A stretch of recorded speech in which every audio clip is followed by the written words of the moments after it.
Legends! I'm not Cerberus and welcome back to my channel. Today's video is not the one I was expecting to make. I'm about 3/4 of the way through of my Exeter and London review, which admittedly should have went up last week, but whatever. But I have noticed that there's been quite a few questions asked about the new commanders introduced in today's update, so I figured I may as well give it a quick run through. In total, there are 3 special destroyer commanders, one for the United States, one for Germany, and the last for Russia. And for what feels like the first time, all 3 commanders have a different set of skills and aren't just carbon copies of one another. I'll try and keep this video nice and brief, but if you do want to skip ahead to any particular section, I have timestamped them by nation below. At the time of writing, on the 5th of October, there is only one way you can obtain these commanders, and that is through favourable RNG from the Halloween 20 crates, which can be obtained from the Steel Redeemer campaign. However, fear not, the crates will not be the only way of obtaining the commanders. They will be available in the event store once the Rust and Rumble gameplay mode goes live, and they'll be purchasable for tabs, which instantly you can also get from opening up the containers.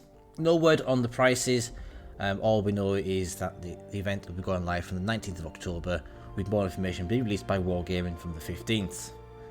But enough blabbering, let's take a look at the commanders themselves and see what they bring to the table.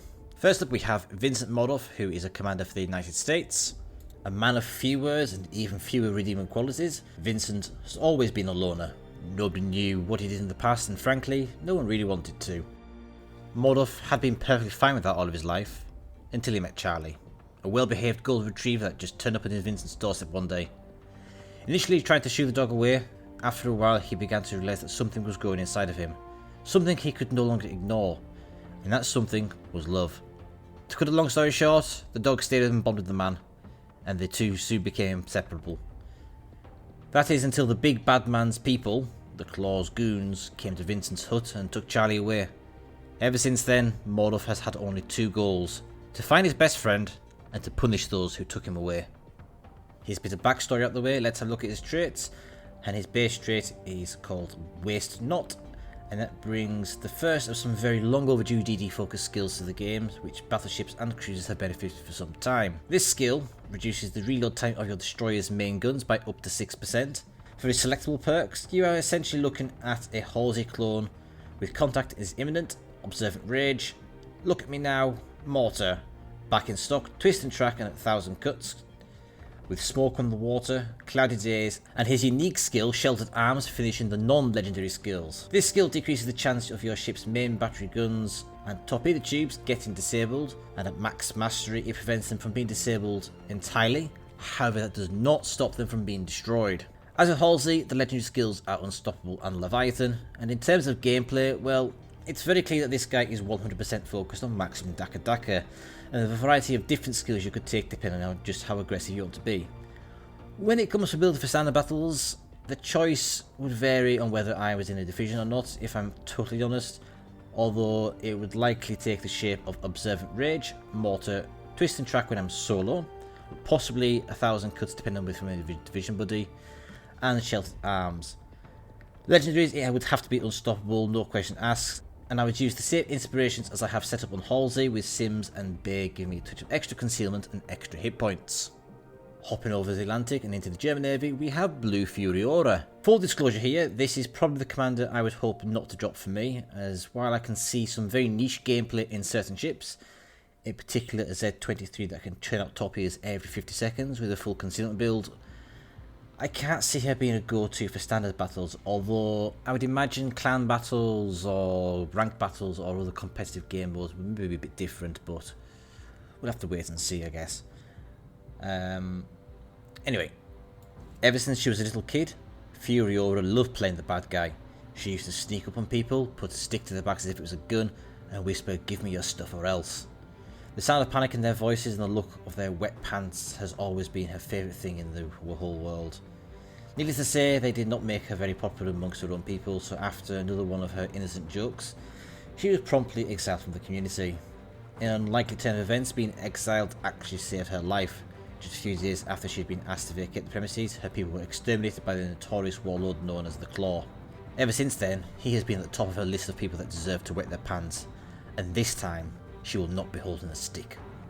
With Ride on the Wind as a base trait, this skill increases your destroyer's maximum speed by up to 5%, and should make for a very spicy inspiration for some of our French DDs if you can figure out which inspiration you would like to give up for that. In terms of base commander, she appears to share much of the same skills as Maximilian von Spee, so she enjoys Contact is Imminent, Subsurface Venture, and then her unique skill, Mosquito Brutes, along the top row. This option reduces your torpedo's detectability by up to 150 meters, reduces the reload time by up to 30%, but at the cost of 40% less damage. Her remaining skills are Look at Me Now and Fragile Threat, with back and stock, Torpedo Safari and On Alert filling in rows 2 and 3 respectively. Row 4 is occupied by Smoke on the Water and Destroy or Be Destroyed, with legendary skills being Unstoppable and Give Me Speed. As I said before, I can't say there's been much more than an annoying meme in standard battles, personally because I am more of a shooty person than a torpy one. But if I had to make a decision, Mosquito Brutes, Fragile Threat, Torpedo Safari, Smoke on the Water and Unstoppable all do seem quite appealing for a good laugh, with Bay as your first inspiration, and if you have either Swirsky or Otago for the second slot, then either of those. If you don't, then Tanaka would be a good alternative.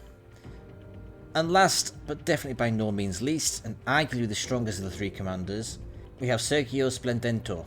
Sergio never wanted any of this. When the apocalypse hit, he was trekking in the mountains looking for spiritual enlightenment, so he missed the event, the moment the world was turned into a smouldering pile of ruined hopes and dreams.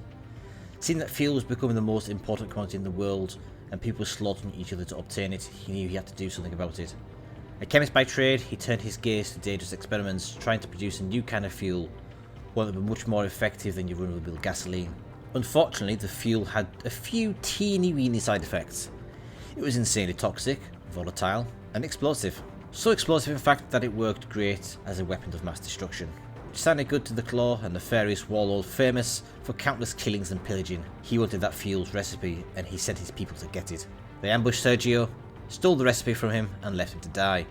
He managed to survive, albeit barely, and now he's trying to get the recipe back and stop the Claw's men from profiting of what should belong to the people. His base trait is Firm Hand, and this increases your main battery traverse speed of your destroyers by up to 2 degrees per second. Interestingly, unlike the other two Halloween commanders, Sergio's skills seem to be based on those of Louis Follette, rather than an existing blueprint commander from his nation's own roster.